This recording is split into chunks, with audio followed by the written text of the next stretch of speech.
2026 সালে এলডিসি গ্র্যাজুয়েশনকে সামনে রেখে বাণিজ্য উদারীকরণের দিকে যেতে হবে বাংলাদেশকে। পাশাপাশি খরচ কমানো, সহজীকরণ ও সেবার আধুনিকায়নের মাধ্যমে বাণিজ্যে আনতে হবে গতি, যাতে বাড়বে রফতানি ও বিনিয়োগ। এ লক্ষ্যে 2023 সালে নতুনভাবে প্রণীত হয় কাস্টমস আইন।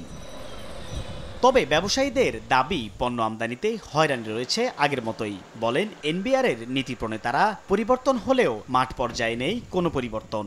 এনবিআরের যে বর্তমান চেয়ারম্যান, মেম্বার, এদের মধ্যে একটা পজিটিভনেস কিন্তু সবাই ফিল করছে।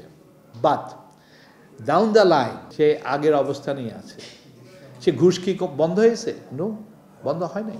বাংলাদেশে কটন ইম্পোর্ট যে কেউ কিন্তু আনতে পারে উইদাউট ডিউটি। বাংলাদেশে ম্যানমেড ফাইবারের যে র মেটেরিয়ালস, সেটা আনার ক্ষেত্রে আপনারা নানা রকমের এটি, তারপরে আরও কি ওইটা এটির উপর আবার ভ্যাট, এই ধরনের ইম্পোজ করে রেখেছেন কেন?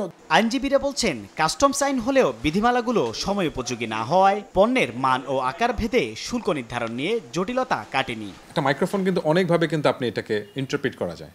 একটা মিউজিক্যাল ইনস্ট্রুমেন্ট হিসাবে ঢুকাই দিলেন, সেখানে দেখা গেল ট্যারিফটা একটু কমলো। এই ইন্টারপ্রিটেশনের জায়গাগুলি ব্যবসায়ীরা তারা খুঁজতে থাকে। কাস্টমস অথরিটি সে ধরে নিচ্ছে জানা এটাকে আমি মিউজিক্যাল ইনস্ট্রুমেন্টের মধ্যে দিব না, সেটাকে আমি অন্য একটা ক্যাটাগরিতে পড়ে, যেখানে তার 14% 15% দিতে হবে।